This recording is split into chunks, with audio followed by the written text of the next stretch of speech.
Olá pessoal, sejam bem-vindos, bem-vindas. Vamos seguir com as nossas aulas de identidade e protagonismo. Sou a professora Larissa Abreu. A gente vai seguir falando hoje sobre o mundo do trabalho, mas sobre um aspecto bem específico, né? A gente vem falando sobre esse assunto nas últimas aulas porque tem muito pano para manga, né? Muitas nuances, muitas coisas que a gente pode falar aí sobre esse tema e a gente foi fazendo recortes para que a gente possa ir aprofundando um pouquinho a cada aula sobre coisas aí que são indispensáveis para a gente entender as relações do mundo do trabalho contemporâneo.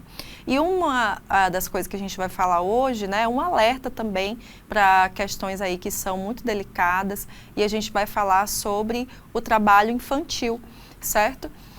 Então, hoje nós vamos falar sobre os desafios para a erradicação do trabalho infantil, o papel da sociedade na proteção das nossas infâncias, né?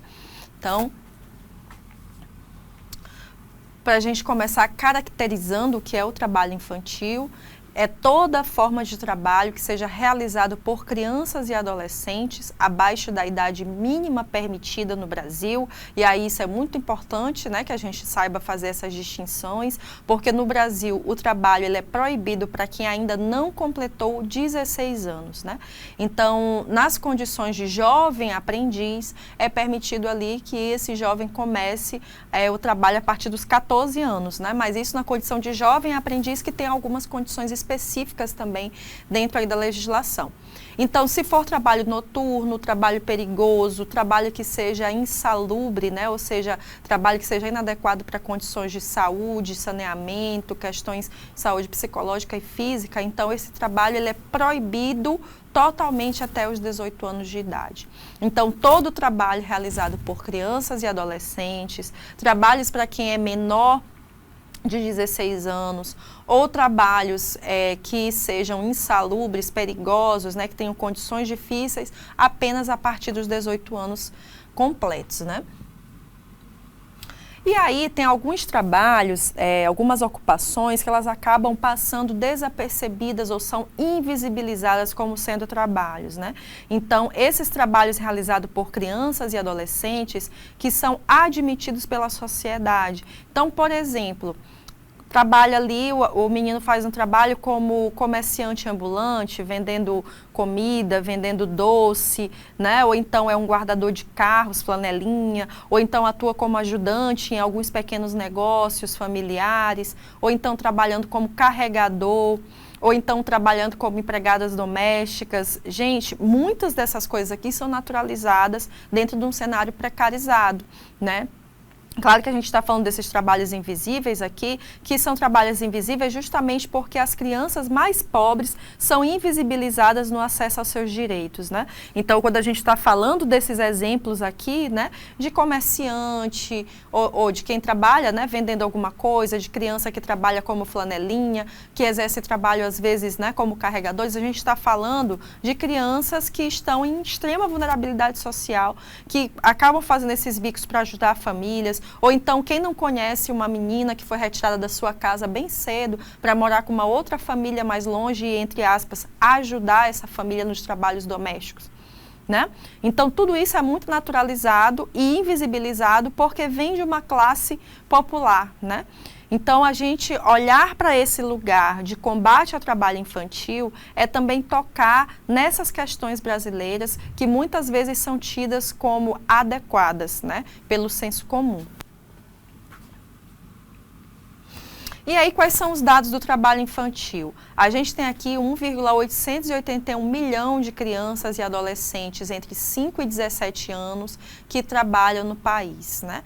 E aí, isso aqui é muito importante a gente ver esses dados aqui para que a gente entenda que algumas crianças, né, a maioria delas estão entre 16 e 17 anos, né, no caso aqui já é adolescente, não é criança, né, por mais que a gente entenda que esses trabalhos já estão ali dentro, a gente viu que o trabalho é permitido a partir de 16 anos, mas a gente viu que também, se a pessoa não tiver 18 anos e estiver trabalhando em condições insalubres, então esse trabalho também é proibido para ela, tá?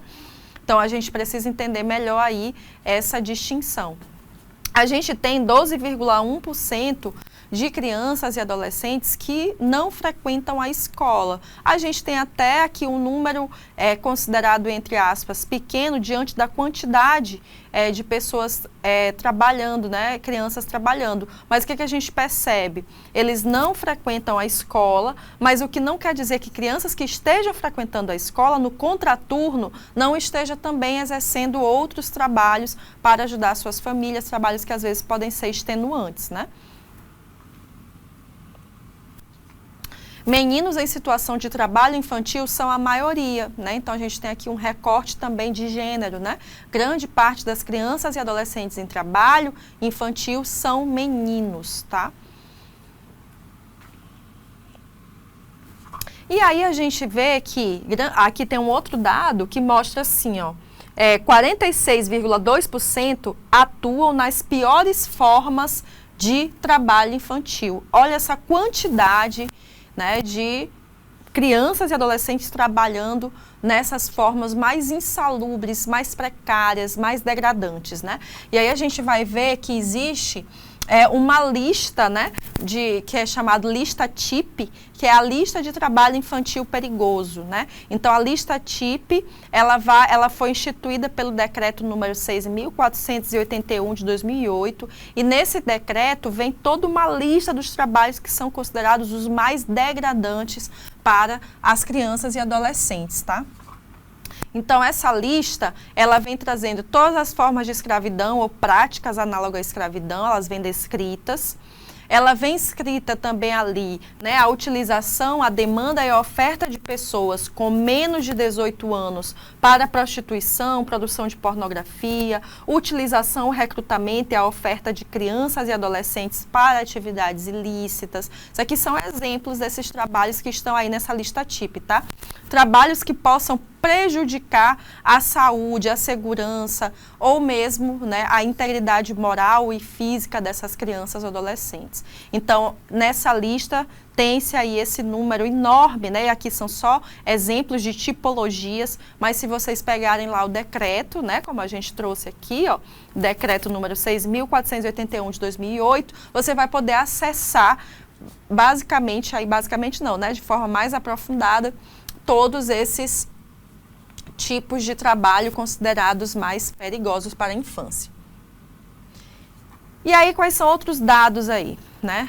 Esse número de menores em trabalho infantil considerado mais do que perigoso, né? Perigosíssimo.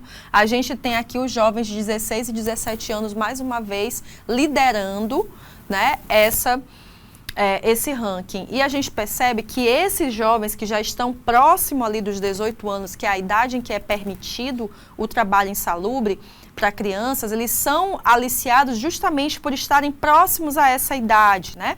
E aí, às vezes, pode-se ali forjar documentos, ou então esses adolescentes já saem do trabalho infantil, considerado infantil, e já entram diretamente para o trabalho análogo à escravidão assim que completam os 18 anos de idade. Então, esse recrutamento de mão de obra dessa juventude não é à toa, né? Tudo parte dessa estratégia, desse esquema de exploração.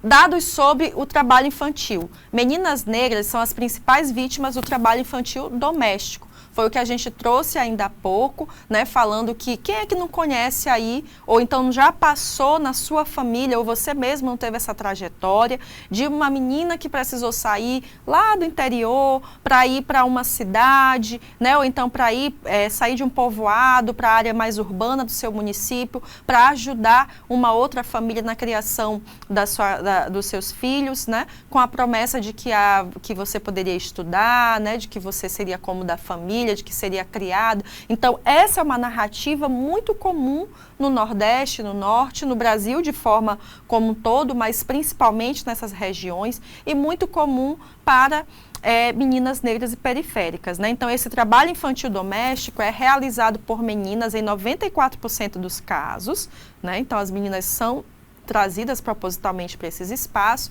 e desses 94%, 73,4%, grande maioria, são meninas negras. E aí você pode estar aí com uma dúvida, professora, mas A gente está ouvindo você falar que não pode, só pode trabalhar a partir dos 16 anos.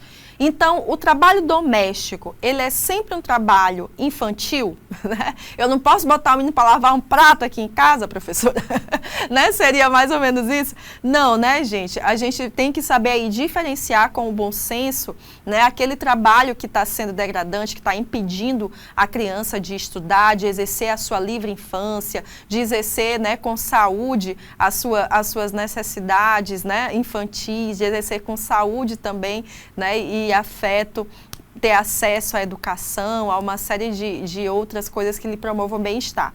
Então, a gente vai trazer aqui algumas formas de diferenciar, alguns exemplos, né, para diferenciar trabalho infantil do que é, né, uma atividade feita em casa, né, como forma educativa, né, e como forma de estabelecer a parceria entre crianças e adolescentes. Então, a gente tem aqui de um lado, no amarelo, é trabalho infantil doméstico, principalmente na esfera doméstica, essa dúvida, né? E do lado laranja, não é trabalho infantil doméstico, né? Ou seja, é educação, é atividade referente ali normal de uma casa. Então, deixar de ir para a escola para arrumar a casa, isso é trabalho infantil doméstico, porque aí você está impedindo a criança ou adolescente de exercer aí, né, esse seu direito, né, de ter acesso à educação. Não é trabalho infantil doméstico arrumar a própria cama, né? Ele não está sendo impedido, a criança não está sendo impedida de nada. Cuidar dos irmãos menores sem a supervisão de um adulto. Isso é trabalho infantil doméstico. Criança não cuida de outra criança. A criança precisa estar sob a supervisão de uma pessoa maior de idade, né? Do contrário, a gente está deixando pessoas que são entendidas pela lei como vulneráveis para cuidarem de si. Então, estabelecer que o cuidado com a infância, a responsabilização, ela tem que vir de um adulto. Ajudar os pais ou responsáveis a guardar os brinquedos em casa. Também não é trabalho infantil doméstico, né? Isso é educação, é uma atividade doméstica comum. É trabalho infantil deixar de brincar ou realizar outras atividades comuns da infância para manter a limpeza da casa. Sim, né? Porque aí você também está deixando de se divertir ou de aprender, né, para exercer uma atividade que é de adultos. Ser punido fisicamente ou psicologicamente quando não realiza o trabalho. Também, né? A gente sabe que a punição é uma forma, né, de coerção física que coloca a criança em risco, né? E se ela faz isso porque não desempenhou um determinado trabalho, se ela recebe um castigo, uma punição, então a gente tem aí, né, uma forma de exercer sobre essa criança um controle, um domínio, né, que é a partir da violência. Não é trabalho infantil doméstico lavar o próprio prato após o almoço, de forma alguma, né? Isso tem a ver com o desenvolvimento da autonomia, da parceria, do cuidado mútuo. Participar de forma educativa e protegida das atividades de casa, né? Então, se a criança está ali fazendo atividades de casa sob supervisão de alguém mais velho, tá ok também, né? Outro exemplo, ser responsável pelo preparo de todas as refeições do dia, né? Mexendo com fogo e objetos cortantes. Então, a gente tem aqui, né, que isso também é um trabalho infantil, porque a criança, ela não pode, né, tá ali fazendo uso desses utensílios sem a supervisão de um adulto. E a gente vê que muitas dessas crianças que às vezes são retiradas de sua casa para realizar o trabalho doméstico em outros lares, são crianças muito pequenas, né, que às vezes ainda não têm a coordenação motora suficiente, né, nem o discernimento para lidar com esses objetos. Ajudar os pais a prepararem uma refeição ou lanche no final de semana, de forma recreativa, supervisionada e protegida. Aí também não é trabalho infantil doméstico, né? É uma forma de exercer um tempo de qualidade com a sua família, né? De poder estabelecer ensinamentos, de poder estabelecer valores de colaboração, né? E aí, quais são os malefícios do trabalho infantil, gente? Trabalho infantil, primeiro, não tem nenhum benefício, tá? o trabalho infantil ele sempre vai trazer para a criança uma série de prejuízos. E aí a gente está falando de prejuízos aqui em diversas dimensões, começando pela dimensão psíquica, né? A infância é um momento crucial de desenvolvimento, né? do funcionamento psíquico da criança, é um momento crucial de estabelecimento de valores, de estabelecimento de afetos e também da relação, né? com as outras pessoas. Então existe aí a possibilidade de crianças que trabalham desde muito cedo ter uma maior vulnerabilidade a transtornos mentais, né, que podem aparecer de forma precoce, como depressão, ansiedade, síndrome do pânico, dentre outras, né. O desenvolvimento de uma baixa autoestima, né, por achar que não consegue, que não é valoroso o suficiente, por achar que não consegue resolver as coisas, porque na escola já vai ter dificuldade de acompanhar os estudos, né. Medo constante, porque geralmente o trabalho infantil está associado também a punições, a castigos físicos. Dificuldade de sonhar e projetar o futuro, né? Então, esse medo de olhar para o futuro e não enxergar nada além do que já tem-se hoje, né? De achar que a vida é aquilo mesmo. Então, olha a quantidade de malefícios aí para a vida emocional e psíquica da criança. A dimensão física, né? Então, a gente tem aí problemas de crescimento e desenvolvimento corporal, se essa criança é colocada em atividades muito extenuantes, né? Jornadas muito degradantes.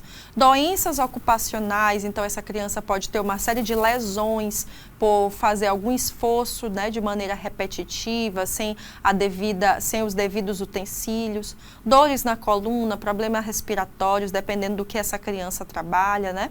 Fadiga crônica, comprometimento do sistema imunológico, além de uma série de outros adoecimentos que podem aparecer.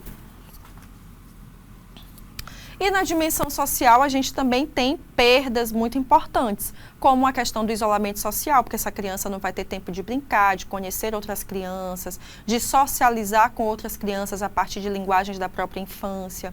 Vulnerabilidade a situações de abuso e exploração. Então, essas crianças geralmente entram para um trabalho doméstico, por exemplo, e aí passam por abusos sexuais, abusos físicos, né? Então, existe toda uma série de outras perversidades, iniquidades que essas crianças podem estar vulneráveis. Rompimento de vínculos familiares, né? Então a criança é retirada do seio familiar para trabalhar fora e nunca mais retorna, perde totalmente o contato com a família.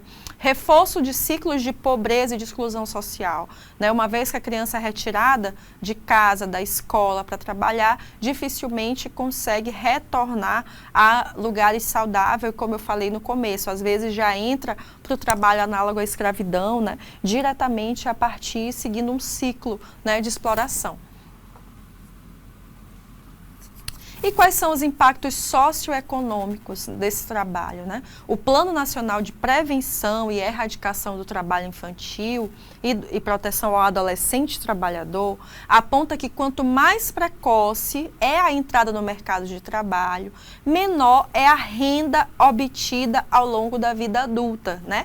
Então, isso aqui é importante vocês lembrarem. Quando a gente fala dessa manutenção do ciclo de pobreza e de exclusão e exploração, a gente está falando também disso, né? Dessa constatação, né? De que quanto mais precoce é a entrada no mercado de trabalho, menor é a renda obtida ao longo da vida adulta. Por quê? Porque essa pessoa tem menos acesso ao estudo, tem menos acesso ao conhecimento de outros espaços culturais, né? Então, esse sistema vai se mantendo a partir desse processo de segregação. E aí, gente, denuncie, né? A gente já falou lá no Trabalho Análogo à Escravidão sobre a denúncia a partir do Disque 100, que é o Disque Direitos Humanos, e você pode fazer a denúncia também de maneira anônima pelo mesmo número, pelo Disque 100 Direitos Humanos, né? Porque a partir daqui, essa ligação que é gratuita, vai ser encaminhada para uma rede protetiva, você vai receber as devidas orientações, ou então você pode também acessar a página de denúncias do Ministério Público do Trabalho e a partir dali efetuar essa denúncia. E é muito importante fazer a denúncia porque você também é alguém, você, nós somos agentes, né, nesse combate, e isso é uma forma de exercício da cidadania, exercício de proteção das nossas infâncias, para que a gente possa, a partir desses encaminhamentos, assegurar que essas crianças tenham cada vez mais o direito a uma infância livre. É isso, espero que esse conteúdo tenha te ajudado, né, no cotidiano e outras questões, e eu te aguardo para o nosso próximo encontro. Tchau, tchau.